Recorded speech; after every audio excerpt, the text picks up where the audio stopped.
So I'm making this video out of a genuine concern I have, just as an educator, but also as an artist. And I wanted to specifically address the ways in which we are using generative AI, and why many of us have concerns. And but I also want to say that this video is not about being anti-technology in general or about being, anti-human invention. I think that would be silly. And the reason I'm saying that is because, obviously, throughout the course of human history, we can see that there are many inventions that human beings have created that are very helpful to us, right? And helping us develop or to help us improve the human condition. However, we also see throughout the course of human history, there are also, inventions along the way that we create that have also been pretty destructive and harmful to us as well as a species. And so I just think it's important to acknowledge both sides of that. And also just to point out that, it's not that progress automatically equals, oh, we have a new invention, we have technology. That means we are progressing as human beings. That's not what that means. Because again, there are some things that we create that actually are more harmful and that cause setbacks in terms of our ability to really grow and develop, and improve our condition as human beings, in a holistic way. And so in this video, I wanted to share just a couple of, stories in terms of the ways in which, I've been concerned with, how generative AI specifically has been used. And I also want to address a couple of common arguments that I see from people who are kind of defending generative AI or who are promoting it. So I wanted to address those. And then I'm also going to be sharing some insights about what is creativity and what is critical thinking, and from the lens and from the, words from, leading, educators, as well as from artists who are operating at the top of their fields. And so, yeah, in terms of, the ways I've personally, been concerned and seeing the way generative AI has been used.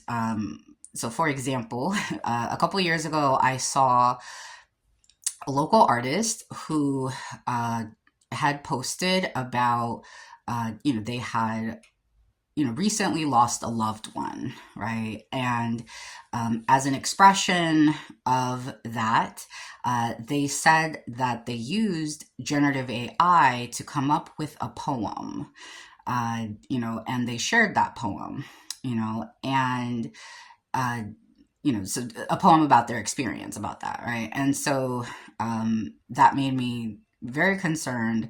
One, for them, maybe kind of individually, but more in that they were promoting that, or they're kind of widely sharing that as an outlet for people to kind of process their grief, in which we know then, it's not really doing that, right? Like when we are giving our personal experience and thoughts and emotions, and just sort of inputting that into a machine to do the processing for us, we're losing the opportunity to really connect to our own humanity, right, in that process. And it's not actually like coming from us, right? And then when I was kind of examining that, I was realizing then it actually made sense, because this particular artist, I'll say, also, the music that they make actually kind of sounds like it was made by AI. I would say at least, I haven't heard all of their music, but a lot of the music I've heard them make sounds like it's kind of like input into a computer. It's kind of more kind of more formulaic and not really, it doesn't really have a soul to it. And so I was like, okay, that kind of makes sense, right? So there's kind of like a consistency in, a person who would kind of rely on generative artificial intelligence in order to, not only express and process their emotion, but then, that they're making music, but they're not, because they're not like, I guess maybe like in the mindset of gaining skills to express themselves in their writing. It appears that they're also relying on that type of strategy, in their artistic output as well, and so it's consistent there. And then, another situation in which I was really concerned about, the way generative AI was being promoted was when I was one of the judges for a poetry competition at an educational institution. And, so the students, were participating in a poetry competition, and it was me along with a panel of other poets who were judging the competition. And I was alarmed, actually, where during, kind of a presentation, the president of the school, shared, like, oh, like I made a poem too, and, they introduced, kind of like their buddy or whatever, and it was a generative AI, like a bot kind of a character, I guess, and they shared, that they made a poem using that. And immediately, me and a lot of the other poets kind of like looked at each other, and one of the poets said out loud, I think what many of us were thinking is like, oh, like we could have helped her, like we could have helped this educational leader, gain the skills and go through the process, of delving into their own thoughts and emotions, and life and perspective in order to produce a poem. And so I felt kind of sad, that this person at a poetry event was kind of missing the whole point, right, of what it is to make a poem, and goes into it. And, but it made sense to me also when I was thinking about it later, is that, not all, right, but there are some, educational leaders, will say, who are actually more running a corporation, right? Or their mindset, or even maybe their background, is more about business. And so obviously, even though we can identify and acknowledge that, yes, those types of institutions are businesses on one hand. However, it's like, what is the purpose of that business for, right? And so I think for some, and I've seen this in many other cases too, where they're the kind of people at the top, or some of the people at the top are more approaching it in terms of like efficiency, right? More, again, like that corporate, like, kind of grind it out in the most efficient, kind of machine-like output of things, right? And that's what constitutes, something running successfully, as opposed to maybe like taking more time and doing it that way. And so, yeah, and so in that case too, it kind of was consistent, right, with their approach, to why they may also rely, on something like that.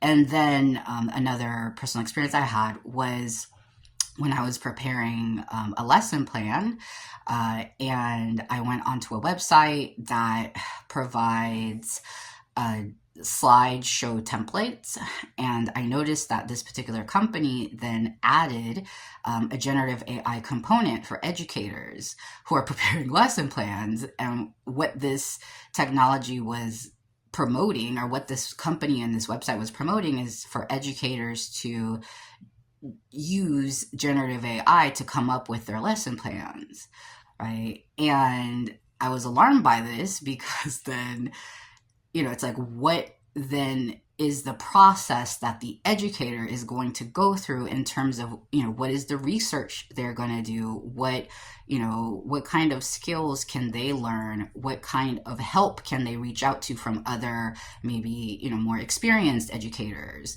There's a whole part of the learning process that even goes into educating, right? So, and so, and then we're passing that kind of a mindset on to students, right? And so, so I was concerned when I saw that type of approach as well, in terms of how it's being used. And I know for some people, they may argue, well, we should just use generative AI because it's convenient, right?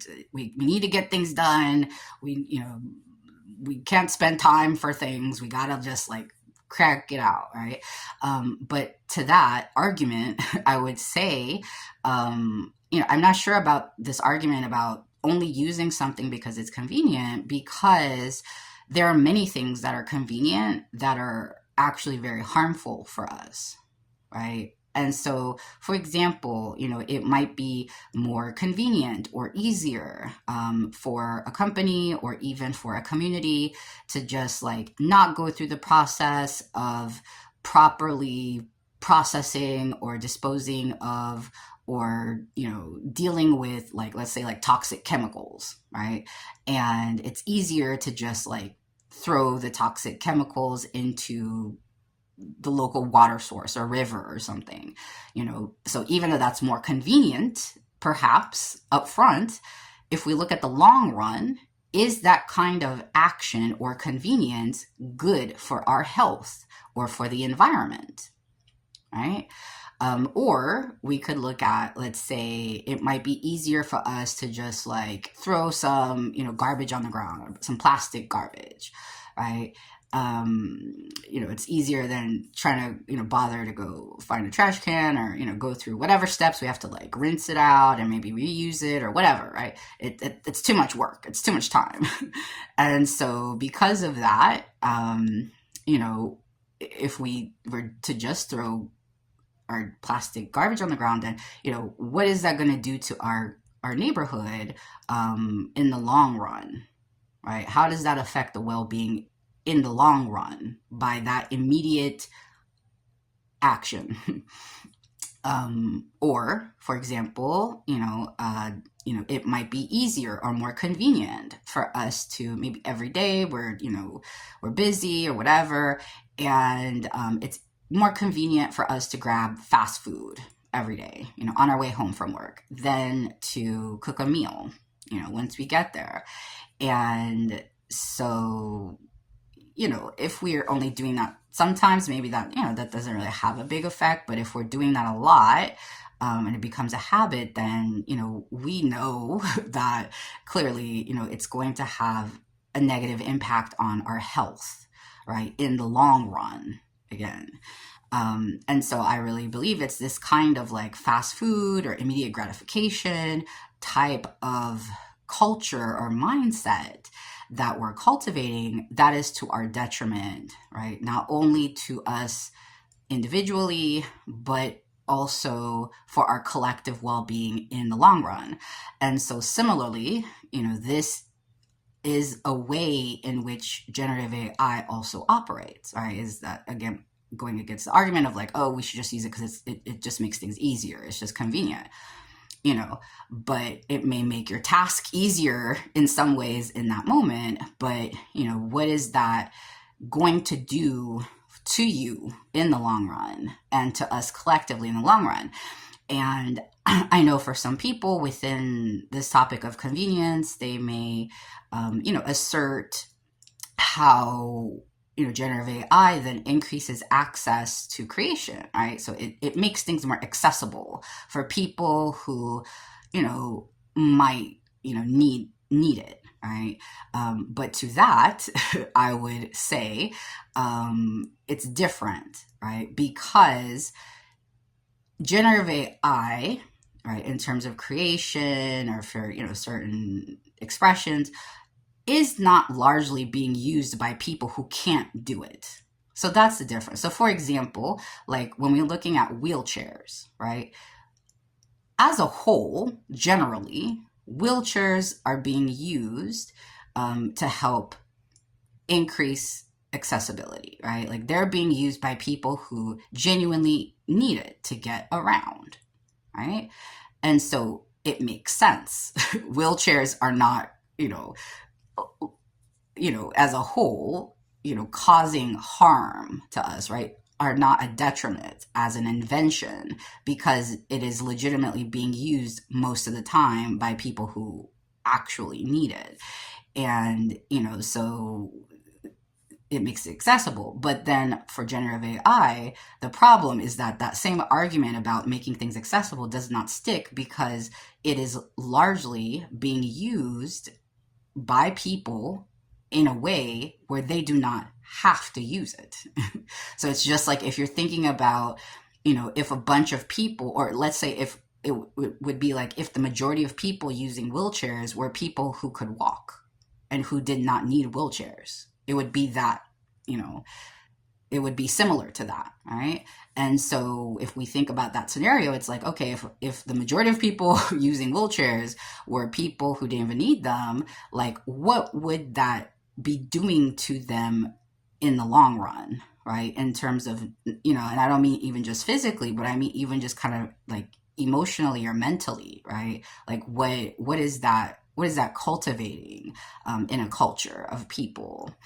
And so if we consider then, the ways in which generative AI, has that similar effect because it is cutting out a critical part of the process of building up our skills, right? Whether it's creative or critical thinking, it's cutting out the process, right?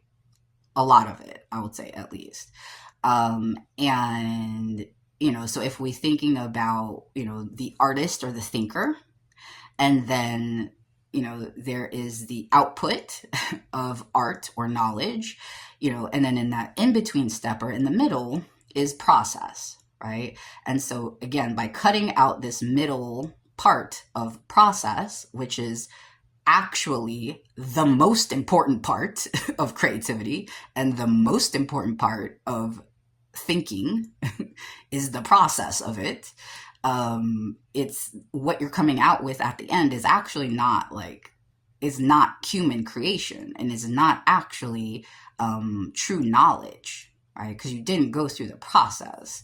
And in terms of process, there is a senior illustrator at Lincoln Design Co., Damaso, I'm not sure if I'm pronouncing his name right, but Sanchez says, when they appreciate not only the end result, but the process, because really that is the art. Art is the act of doing it, right? The process, the final piece is the byproduct of art.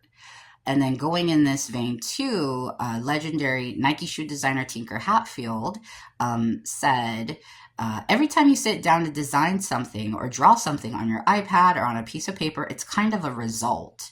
What you draw is a result of everything you've seen, done, or experienced in your life up to that point. And film director John M. Chu says, in terms of creative process, every time I make a movie, I learn something new.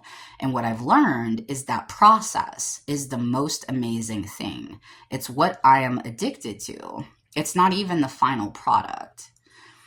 And then in terms of the process of critical thinking, educator and writer Bell Hooks says in her book, Teaching Critical Thinking, Practical Wisdom, most children are taught early on that thinking is dangerous. Sadly, these children stop enjoying the process of thinking and start fearing the thinking mind. Whether in homes with parents who teach via a model of discipline and punish that it is better to choose obedience over self-awareness and self-determination, or in schools where independent thinking is not acceptable behavior, most children in our nation learn to suppress the memory of thinking as a passionate, pleasurable activity, right? And so in terms of addressing another argument that I see commonly made to defend the use of generative AI. One argument that I see a lot is, that we should use it because it's already here. What are we going to do? It's already here. We might as well use it, right? But to that, I would say that's, you know, not a strong argument. And the reason why I'm saying that is because we know as human beings that we don't have to be passive and, accept whatever we're presenting, right? Um, you know, as human beings, if something is harmful to us, we should push back. And, so when we say that we should just go along with something because it's already existing or it's happening, I feel that maybe coming from a sense of almost like powerlessness or maybe even like a hopelessness, in terms of those individuals who are saying that because maybe they don't feel or see, impact of being able to create positive change, right? And so their mindset might be just like, no, we don't have a choice. We just have to go along with whatever. And in terms of that mindset, I was really encouraged by a Buddhist philosopher and educator, Daisaku Ikeda, who speaks on the need for us to create the time, right? Instead of just passively accepting the times. And in that he said, the time is the moment you resolve from the depths of your heart, now I will stand up and fight. From that instant, your destiny changes. Your life develops. History begins. The moment you autonomously determine to accomplish something, not when you do it because you are told to, is that time, the time of mission. And then in terms of now, delving into the general topic of what is creativity. And then I'm going to go into critical thinking after that. And so in terms of what is creativity, from me studying, different artists who are operating at the top of their field, I've noted the common, most expressed components of the creative process. And those are or include tapping into imagination, emotion, the soul, experience, perspective, while also, of course, having thought, but also either learning or improving upon a skill. And an example of somebody who's an artist who embodies this kind of approach is, rapper Kendrick Lamar. Right. And so, we've seen in the field of rap or in the genre of rap, for a long time, there's been, kind of the rise or the prevalence of very kind of, maybe more formulaic or empty or kind of soulless approach, right, to lyricism or even in instrumental making, right? And so, it was interesting because during the rap battle last year between Kendrick Lamar with Drake, it was interesting because it was like almost like a battle between a person who embodies more about artistic integrity versus somebody who is in Drake, who is more sort of the embodiment of almost like artificial intelligence type of mindset and approach. And I say that because it's been well, evidenced or documented that, Drake, embodies artificial intelligence in that, his own lack of creativity, based on his extensive use of ghostwriters, as well as basically kind of sponging off or taking other people's styles or lyrics even, and so that was exemplified even in one of the songs that he created within that rap battle, Tailor Made, where he used a fake artificial intelligence voice, right? And one of them was to express the late rapper Tupac. And what I thought was interesting was that in kind of in response to that, later on Kendrick Lamar's GNX album, he has the song Reincarnated, where he through using or tapping into his human emotion and skill, he then summons forth a similar voice to Tupac, right, when rapping. And so that's demonstrating how it can be done, right, where music that's coming from the soul, when creating, versus just kind of quickly relying on a machine to try to express it for us. And we know too, like, that Kendrick is, sometimes some people, like, I guess, kind of hated on him or whatever for like taking longer, than someone, like a Drake or, other, maybe some other rappers, right, to come out with albums. But we also know, or, most of us know that, it comes with that process. Again, like when we have respect for the creative process, of artistic, output, then we know that producing quality work requires some time. And in talking about the process, of creating an album, Kendrick shared during one interview, he said, man, I sit and I think all day, all day. That's why I say 80% of it is me prepping myself to get back in there, to first acknowledge how I'm feeling in the moment. And then in that interview, he also goes on to talk about how he taps into his intuition and feeling during the creative process. And then also talks about tapping into, this universal spirit, right, or God, also within the creative process. And on that, he says, we're all spiritual beings. And that's something I can't run from in my music. And I say, as a weapon, I always felt like God used me as a vessel, period. Whether to show my flaws, whether to show my intellect, to show my pain, to show my hurt, to share my stories, to share his message, all across the board.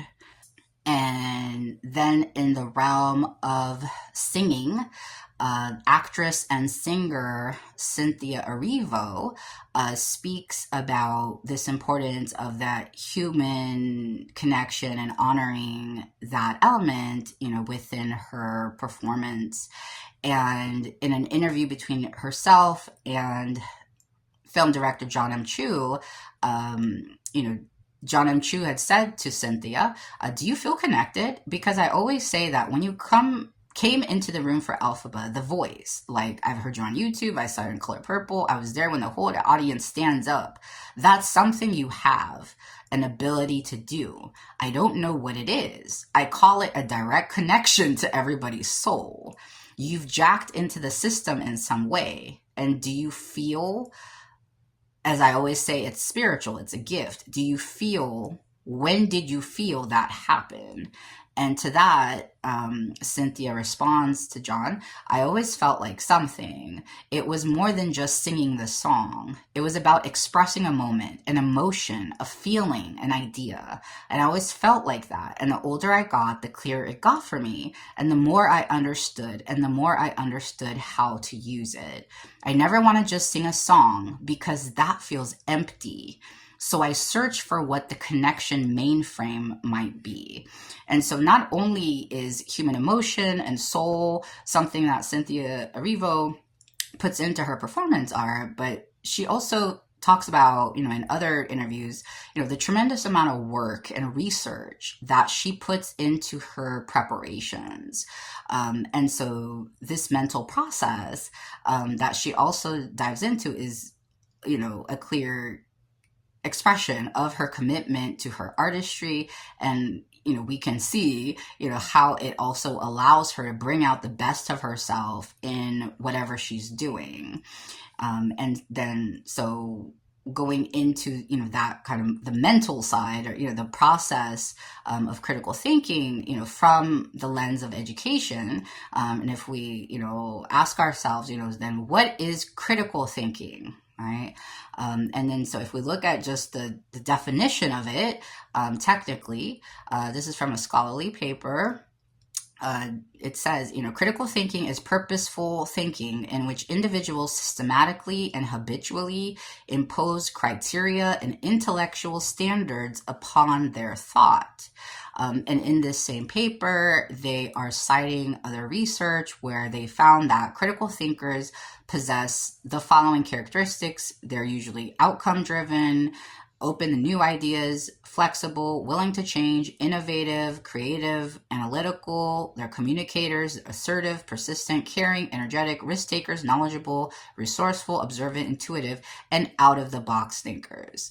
And in that same paper too, they talk about how active learning strategies promote critical thinking by triggering cognitive processes. And then on this topic too, going further into bell hooks, and what she talked about in terms of critical thinking, bell hooks said, students do not become critical thinkers overnight. First, they must learn to embrace the joy and power of thinking itself. And she also said, critical thinking requires discernment. It is a way of approaching ideas that aims to understand core underlying truths, not simply that superficial truth that may be most obviously visible, to move beneath the surface, to work for knowledge. And bell hooks also said the heartbeat of critical thinking is the longing to know, to understand how life works. And so this type of seeking spirit to learn, as she mentioned, and what I shared from her earlier, is like that's first established in our childhood, right? And so both at home and at school, but also nurturing this type of seeking spirit to learn and that value the process of learning and critical thinking is something that we're also responsible for as a society and as a culture, right? When we become adults, in terms of what we do for ourselves and what we are promoting for others to do as well. And so it's important to then identify and address, the ways in which we collectively may be operating, to suppress or diminish our thinking process, through whether it's through our educational system, or through the ways that we use and implement technologies, right? And so there is this need we have, to always center the humanity of a person and a student, right, within learning. And, in terms of really centering a student's deeper learning and holistic well-being, this was also widely, talked about and, worked for by educator and Buddhist reformer Tsunesaburo Makiguchi, right, in early 20th century Japan. And, in a scholarly article, that was talking about Makiguchi's work in education, they wrote, Makiguchi frames his argument in what he says are the three stages constituting the general process of human progress: unthinking imitation, uncritical attachment to common sense lessons derived from personal experience, and scientific rational research. And so among these, Makiguchi was pointing out that in the process of our progress, right, of our learning, that unthinking imitation is more of like the base or the initial stage of learning. And so, within that, we can see then if we are relying on, generative AI to process our thoughts, for us, then, what we're coming out with on the other side is then, sort of a version of this, like, we're not really like thinking, right? Like it's just, putting out something, that is an imitation of thinking. And then in another scholarly article, that is talking about Makiguchi's work, it's pointing out how then when Makiguchi was citing a German psychologist, Benecke, I'm not sure if that's properly pronounced, but he was citing their 4 stages in children's study of composition, right? Leading up to the point at which they can write with full independence. So these are the four stages, right, of, according to these educators. So one was when both the ideas and language are provided, right? Then the second is when the ideas are provided but not the language. The third stage is when the language is provided, but the ideas are not, and it's just a question of how children will use that language for writing their own ideas. And then the fourth stage is when neither the ideas nor language is provided and the composition is entirely the child's own. So again, here, this is sort of articulating, in the clear steps, right, of how the thinking process goes, where initially, at the beginning, kind of more rudimentary stage, it's where, both the ideas and the language are being provided for us or to us. That is the most basic stage of learning. But then as we advance or grow or develop in our learning process, we should be able to come up with ideas and language, through our own experiences and development of skills, right? And, and so in support of this same, educational approach that advocates for person-centered learning, writer, educator, and Buddhist philosopher Daisaku Ikeda believed that education is the process of becoming fully human, build character, and nurture individuals to elevate themselves, living in a genuinely humane way and for the good of society. And, so then if we consider, why, it's important for us to really, honor and engage in the creative process when making, art or anything actually. And then, why it's important to embrace and delve into the process of actual thinking, when we're trying to produce knowledge, right? A lot of this is contingent upon or is dependent upon, our belief in ourselves, right? Like, do we believe we are capable, right? Do we believe in our capacity to learn and create, right? And, so I see, that this use and over reliance on generative artificial intelligence may be a reflection of our lack of our lack of faith in humanity on some level, right? So whether that is a lack of faith, again, in our own capacity as an individual to do something, so we don't even want to try, and we're just like, oh, let me just use AI real quick because I can't do it. So that's a lack of faith, right, for us individually, but then also, if we then consider collectively even, right, like if we're thinking about what's the motivation, right, or the intention behind, companies, that are sort of aggressively trying to push it, upon the masses, right, like where that's also sort of reflecting a lack of faith, right, in humanity more collectively, in terms of like, not promoting more, human beings kind of, delving into their own ability to learn how to write, for instance, or to create some type of visual image, or to even to schedule their own day, right, or to create a lesson plan, right? And so this may be indicative then, of a wider, or, whether it's individually again or collectively, this may be, maybe a lack of or it's a disconnect, right, or a lack of connection or a disconnect to, this believing in the potential, right, in our own life.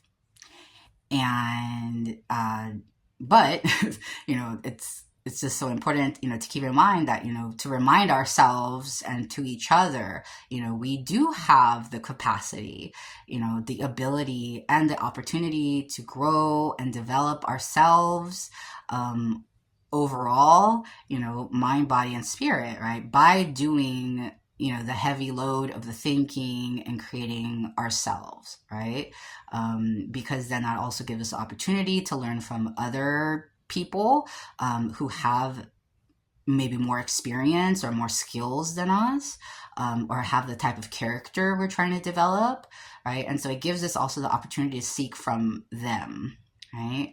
And so, yeah, I would like to, encourage us, to really, challenge that kind of initial tendency to want to over rely on generative artificial intelligence to create or to think for us. And courageously and patiently tap into our own potential.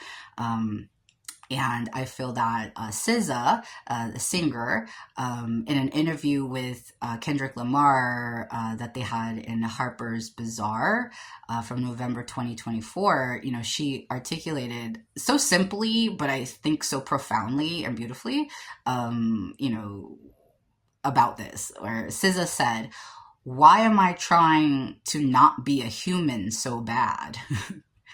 Because it hurts so damn bad. But that is the job. And so, if any of you are looking for writing help, I'll continue posting more videos related to helping to build writing skills or to get more comfortable with that. You're also welcome to message me individually if you're looking for writing help. So you could message me, for example, on Discord. And I'll leave a link to that in the description box, as well as links to other references that I've made throughout this video. And so if you enjoyed or got anything out from this, I would really appreciate if you can subscribe to my channel and like this video. And yeah, again, I would be curious to also know your thoughts below. So feel free to leave a comment. And until next time, I hope you take good care and I look forward to seeing you then. Bye.